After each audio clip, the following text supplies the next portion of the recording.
shard, John said. We can't just toss it out into the void without risking the world falling apart again. But isn't the void full of mana? Ellie asked. John shrugged. It is, but apparently it's too chaotic for the device to process. Where would we find stable mana that isn't already a world? A great question, and one I unfortunately don't have the answer to. It sounds like we may have to head back to Candle Scholar Tower to do some research. How long can the world be maintained like that? Ellie asked, pointing to the orb. Indefinitely, John replied. And while the space around it is sealed to prevent anybody from entering, it seems like we can still pull people out. If we want to be able to get back to the valley, we're going to have to find a place to anchor the world, while ensuring it's getting enough mana. And your mana can't power it? Hesitating for a moment, John shook his head. Maybe if that's all I was doing, John said. Extending his hand out away from his body, he allowed the blue flame covering his finger to withdraw, revealing himself to the fierce, chaotic forces that surrounded them. Almost immediately, his finger began to disintegrate, the skin peeling away in an instant to reveal blue flame underneath.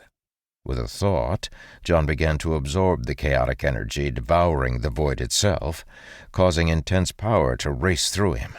After a moment, he sighed and withdrew his hand, his skin rapidly repairing itself as flames covered him. I could absorb enough mana from the void to stabilize the world after I anchor it, but that's all I would be able to do, and that would completely defeat the purpose of anchoring it in the first place. Noticing the curious look in Ellie's eyes, John felt his heart thump as nervousness washed over him. He could tell that Ellie was holding herself back. In fact, he had known she had been ever since he pulled her from the valley to join him in the void. John had revealed parts of himself to his wife, and over the years she had come to know him better, growing in her understanding of his power.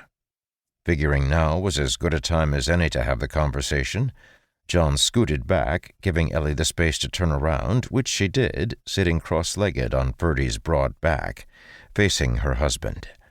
Ferdie seemed to sense that a serious conversation was about to take place because his steps smoothed out, and he slowed down slightly, his ears angling back to listen in.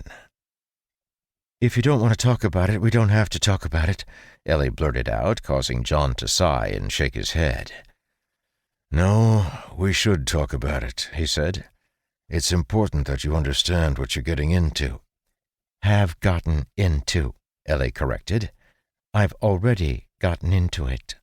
Surprisingly, that made John feel a bit better, and he nodded. "That's true. So what would you like to know?" "Mostly how you ended up like this, as this seems a bit beyond elementalization." "It is," John replied. "The process your body is undergoing, where it's transforming into a composition of lightning mana, is how I started. My body slowly transforming into flame itself. And the truth of the matter is that I don't actually know exactly how I ended up like this, but it has something to do with Ferutef." Ellie hissed when she heard the name of the evil dragon who had tried to dominate John's soul. "So is this a dragon thing?" Again, John shrugged.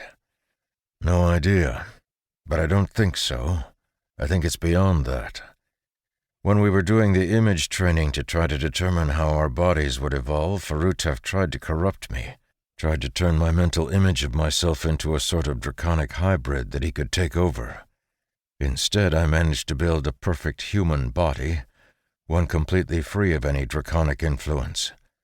The reality is that this human body is more of a shell than anything else. It's sort of like a skin that I can put on." Pausing for a moment, John grimaced. "That sounds a lot more creepy than I was hoping it would." To his surprise, Ellie laughed. "Oh, John, we're on the back of a giant bull running through the void, and you're talking to a woman whose entire body can transform into lightning and who has a one-eyed storm rooster for a pet. I think we're well past the stage of weirdness." "All right, that's fair," John said. "It's nice to know this isn't going to weird you out." "At this point, I doubt anything could," Ellie said. "You asked about how this happened, and all I can tell you is that it was sometime..."